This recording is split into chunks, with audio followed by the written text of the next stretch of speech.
James Kleinman from the Queer Review here. Hi, Victoria. Hi, James. So nice to talk to you. Great to talk to you too, and congratulations on First Kill. Thank you. Now, I know you've said that as you write, you often like to have an ending in mind to help sort of drive the writing process. And I wondered to what extent that was true with First Kill, and also if you could give me a bit of an insight into sort of what inspired this really delicious premise. Of course, of course. So as far as endings go, it's a little trickier when you have many players in the game. It's something that I love to do as a novelist when I'm the sole creator, when I'm playing God. But with a show, it's really a very extensive pantheon. And so I will say that there are a couple moments that happened towards the end of the season that were in my original show Bible. I knew I wanted them to happen. And so I was very excited to see those happen. There's also a huge amount that I didn't anticipate. And then we got into the room and came up with the stories for it. So I will say that there's a few things along the way that kept me like I had those goalposts and I couldn't wait to reach them, but a lot surprised me along the way. Yeah. And then your second question was about, or the second part of that question was about just the general inspiration for the story, right? Yes. I grew up with Buffy and Supernatural. I grew up loving genre, but you don't often see yourself in it except as a side character, as kind of a throwaway. And I often joke, but it's not really a joke, that if I had seen myself more in some of these shows, it might not have taken me as long to come out. I genuinely, like, I came out when I was 27. And so a lot of it was me wanting to tell a story that 16-year-old me might have seen herself in. Kind of breaking down the binaries and what queerness looks like. And also, I really wanted to write queer existence because we've come so far. We have so many amazing queer narratives these days, especially on television, but the vast majority of them are about queerness. We get to have space if we're talking about our identity, but we're so much more than our identity. And we get to have that depth and complexity. And so I like to write genre stories featuring queer characters to say, you get to have adventures. You get to have genre. It doesn't always have to be about your gender or sexuality. So that's so much of what I wanted to do with Juliette and Calliope is, of course, there's taboo in the story, but the taboo is that one's a vampire and one's a monster hunter, not that both are girls. Yes, because I'm sure we've both read and watched so much where, the hints are dropped. Oh, this might be a queer character. Oh, there's almost like a drum roll. Oh, yes, they're looking at someone. And, we don't get that at all with First Kill. And We're fed on crumbs, right? We're fed on yes, crumbs. yes. Like the queers, we're always given like subtext. And I'm like, I don't want subtext. Yes. Give me making out in a closet. Like And digging into that a little bit more, I loved the coming out essay that you wrote for Oprah Daily, which brought me to tears, and it's one of the most beautiful things I've ever read about coming out. And you said in that your characters begin to live the way you do, unrepentant, never reduced to their queerness, only expanded by it. It infuses them in many ways, sometimes subtle, others loud, and they take up space in the world, space they deserve. So I wondered if you could maybe dig into how that's sort of realized in Calliope and Juliette in First Kill. yeah, I mean, in the simplest of terms, it's not a coming out story. Both of these girls are already out. They have full acceptance by their families. It is a non-issue. Their coming out stories are addressed, but at the same time, like by the time we meet these girls, that's not the secret they're hiding.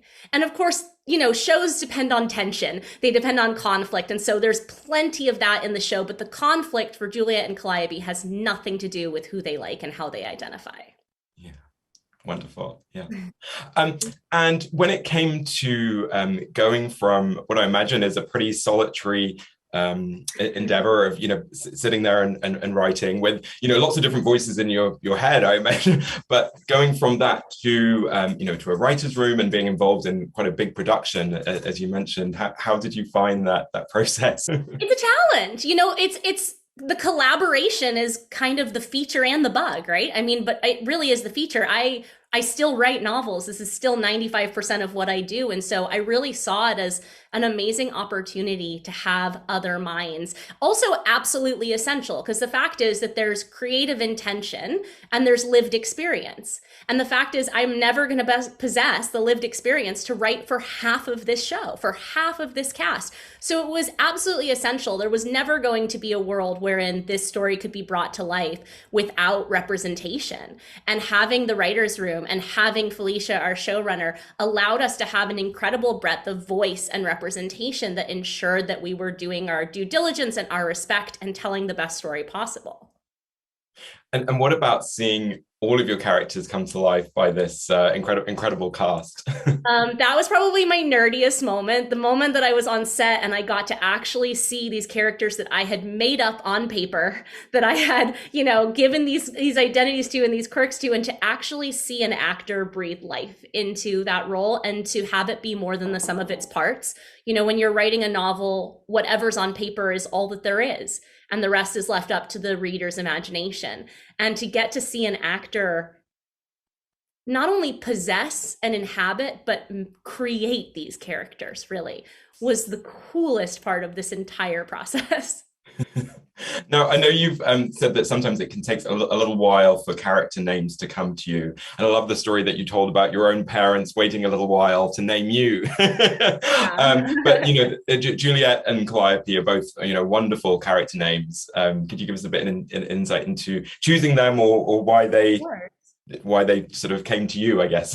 Well, the Burns family came first. So the hunters, the 3 children are named Theseus, Apollo, and Calliope. So they all have very, very classic, because they're our heroes. They are, our slayers, are just the best of the best. And I wanted to give them champion names and just kind of give them that God element, right? These chosen ones. Whereas Juliette, they have very classic, the whole family has kind of very classic Southern old money names, Eleanor and Margot and Sebastian. But with Juliette, it's a nod to Romeo and Juliet, right? This story is Juliet and Juliet. And so I found that I could never name her anything else. No, I love that. And it's the story we all deserve. Can I ask you kind of sort of broad question if your favorite piece of LGBTQ plus culture, so whether that be a book or a film or a TV series, music or a play, or a person who identifies as LGBTQ plus, so just someone or something that's really meant something to you, resonated with you over the years? Fingersmith by Sarah Waters is one of my absolute favorite stories, and also adaptations. I remember seeing it adapted as, I think it's The Handmaiden. And I mean, what a powerful, the first time I read that and I realized, I was like, wait, lesbians can have literary, we can have literary historical stories as well. That was one of those stories that just broke my mind open. And I thought, oh, it doesn't always have to be about identity. It can be a story where someone has a full, rich thrill. I mean, that story is a thriller. It has twists. It is like a Rashomon style retell. And to get to see that level of complexity and depth in a novel, and then to see it done so wonderfully on screen, I just found so deeply inspiring. Yeah. And I'm sure this is a question that you must get asked every time you do a book reading. But I'm always interested to know, because I'm sure it varies from creative person to creative person. But as you've built up such an extensive body of work now over this last decade or so, what advice do you give to sort of a young writer, perhaps, or a writer of any age, but who might have a novel in their mind, who just maybe needs to hear that little bit of encouragement to help them realize their creation? Of course. Here's the thing, is I write my endings first for a reason. And it's because I'm a very anxious person who's constantly prone to quitting. And so I find that having an ending that excites you means that on bad days, you won't quit because there's a measurable distance between you and the finish line. And on good days, you can't wait to get there. And I feel like you can never get too lost in a story, because really what happens, very, very, very many of us start stories and very few of us finish them. So it's really less about convincing anyone watching and listening to write, and more about convincing them not to quit. And what I would say is to have an ending that excites you, but also to remember that you are writing for an audience of one person. And that audience is you. And as long as you can write a story that you are excited by, that you want to read, then no matter whatever else happens with it, you are not wasting your time. Yeah. That seems like a great place to end with endings. Victoria Schwab, thanks so much, and congratulations on First Kill. Thank you, James.